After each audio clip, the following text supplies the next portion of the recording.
Hey, what is up, Aquamigos? I'm out here at the pool pond. Check it out. We got a bunch of hungry boys right there. They're just waiting for me to feed them.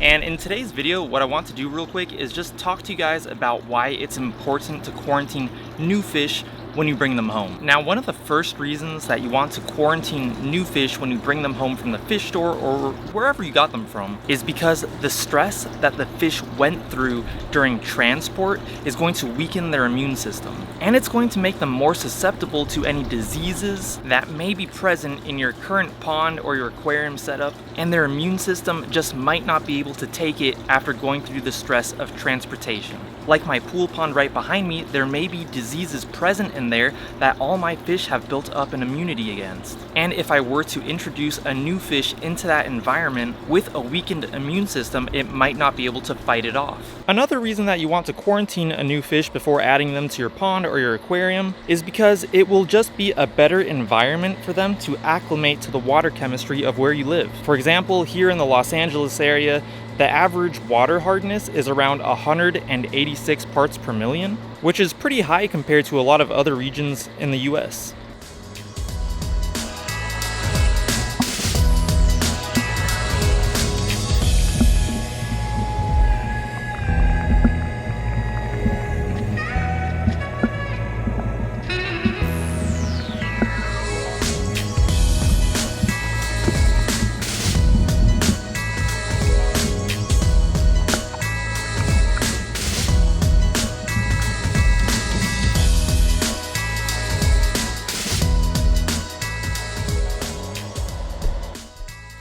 The next reason that it is important to quarantine new fish is because you don't want that new fish introducing new diseases to your already established aquarium and get all your other fish sick. My 20-gallon fish tank behind me is a perfect example of that. If you guys saw my last fish video, which I uploaded just over a week ago, in that video I got 2 new golden dojo loaches and I set them up to quarantine in this 20-gallon tank right here. And if you look at it now, I only have 1 dojo loach left. That's because unfortunately the other one died. The one that died was the larger one, the one that was around 7 inches. This is the smaller one. I'm estimating that it's around, it looks like it's probably around 5 inches long. So I'm pretty sure what happened to the other dojo loach is that it had some kind of bacterial infection. Pretty much the first day that I had the fish, it looked like it had a little bit of loose skin on its head. I didn't think anything of it at all. It definitely didn't look like an infection. It just looked like a little piece of loose skin. I thought it would fall off. But the very next day, it started progressing really quickly and it actually spread all over the top of its head and started to look more like a wound. That's when I kind of determined that it was a bacterial infection. I have several different fish medications on hand for fungal infections, for bacterial infections. I have one for ick, but I felt like Melifix would have been the appropriate one to start treating the fish with. So I immediately started treating the tank with Melifix. But from what I understand, Melifix isn't really going to treat the disease. It's more going to help repair the fish's body from the damage that the infection did. So I started doing a little research on other medications that might be a bit stronger. And this one fish forum that I looked at, somebody was recommending triple sulfa.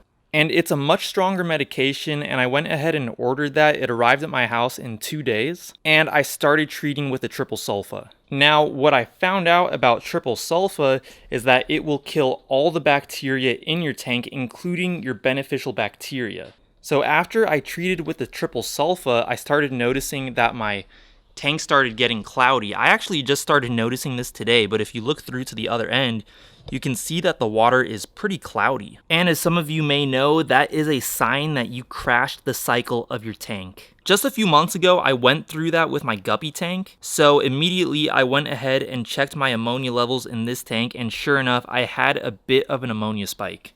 Not too bad, I'm only at about 1 parts per million. But I'm pretty sure tomorrow it will be worse if I don't do something. And this is also one of the other reasons that you want to quarantine your fish, for observation. So you can observe the fish closely and make sure that you don't see the signs of any disease or infection. It's really a good thing that I quarantined these fish and I didn't just add them to my pool pond, because there's a good chance that that bacterial disease or whatever it was could have gotten passed on to my other fish and potentially killed other fish that I had in my pool pond, which I would have been pretty upset about. So I figured that the best course of action would be to transfer that dojo loach from the 20 gallon into my 15 gallon, because the 15 gallon is somewhat more established than the 20 gallon at this point. If you look here, I tested the ammonia levels of both tanks. If you look here on the left, we have the results from the ammonia test for my 20 gallon fish tank, and then on the right we have the results from the ammonia test for my 15 gallon fish tank. My 20 gallon fish tank looks like it's around 1 parts per million, and my 15 gallon tank looks like it's around 0.50 parts per million. And that dojo loach can do the rest of its quarantine in this tank right here.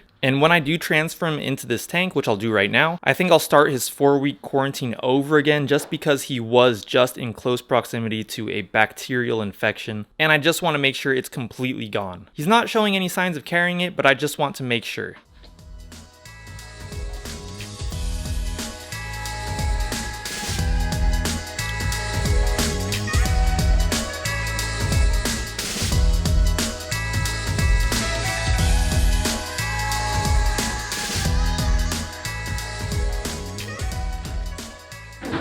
Alright guys, so as you can see, I'm just drip acclimating him right now, but just take a look at him. He looks really healthy. This guy looks really healthy, really active. He's always wanting to eat food. He's kind of freaking out a little bit being in this small container, but you know, it'll only be for about 15 minutes or so, and then I'll get him right in there.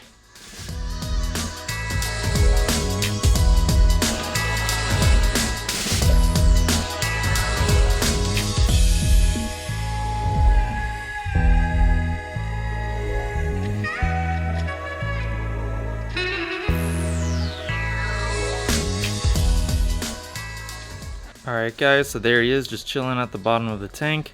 I'm gonna turn off the lights, leave him alone for a bit, and hopefully he'll be a lot better off in here, because the ammonia levels are much lower in this tank than they were in the 20 gallon. So hopefully he'll do better in here.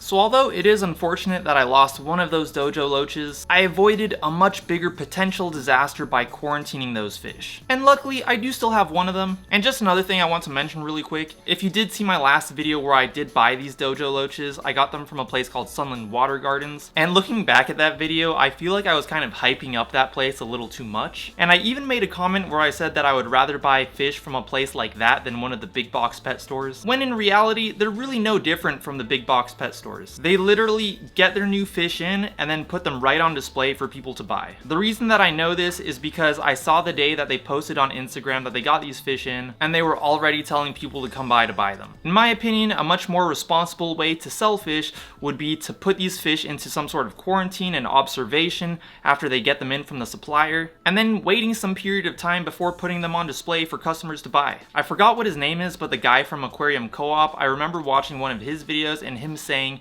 that when they get new fish in at his fish store, they put them in quarantine for 7 days and treat them with meds before putting them on display for people to buy. I feel like that's a much more responsible way of doing business, and you're not selling customers sick fish that way. In fact, in the future, I don't think I will buy fish from Sunland Water Gardens. I will definitely keep them in mind for buying pond plants because they sell some really nice looking water lilies there. But as for the actual fish, you could probably get much better deals on fish elsewhere. They are a little bit on the expensive side. And if you do go to one of the big box stores like Petco or PetSmart, they actually have warranties on their fish. And just to put it into perspective, I bought 2 fish from there. It cost me $40, and then I spent another $20 on that medication that I bought to treat the sick fish.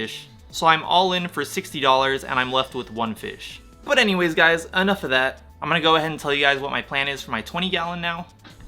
So right now my plan is to drain the tank completely, and I'm going to sterilize everything with bleach. Like every component of this tank I'm going to sterilize with bleach, just to make sure there's no traces of like any disease or sickness or anything in there. And then I'm going to set this tank up again, and I'll add some API quick start to help jumpstart the cycle. And since we are getting into October, I need to start thinking about getting my guppies out of the pool pond and into an aquarium indoors. Like I'm pretty sure the guppies are fine outside now, but as we get closer and closer to the winter, like closer to November and then into December, I definitely want to have all the guppies indoors by then, because that's when we're gonna see the temperatures really dropping here. And I want to do just a few guppies at a time every so often, as we're starting to get that 20-gallon tank established again, and we can gradually increase the bioload of that tank. And I have a feeling that I have like a lot of guppies now in the pond, because I had a lot of guppies when I started putting them into the pond, but I think that there's even more now. And with my Dojo Loach, after about a month or so, I can go ahead and put him into the pool pond, and then my 15-gallon tank will be empty again. And I can even put guppies in here as well. And let's just take a quick look at the toads. There's one right there. Oh, there's another one right there. And there should be a third one in there somewhere. I've been feeding those guys a lot of ants, and I have a really cool way of catching ants to feed them. Maybe I'll show you guys in my next fish video. But that's gonna be just about it for this video. So if you guys like this video, or if this video helped you out with understanding quarantine a little better, make sure to go down there and hit that like button. That would help me out so much. And if you would like to see more videos by me in the future, make sure you go down there and hit that subscribe button, and also hit that bell notifications button. The way that it's looking right now is I'm planning on uploading a fish video every Friday. It's gonna be called Fish Fridays. So make sure you stay tuned for that, and I'll still be uploading other videos that aren't fish related on Mondays and Wednesdays. So anyways guys, I will talk to you guys in my next video. Peace!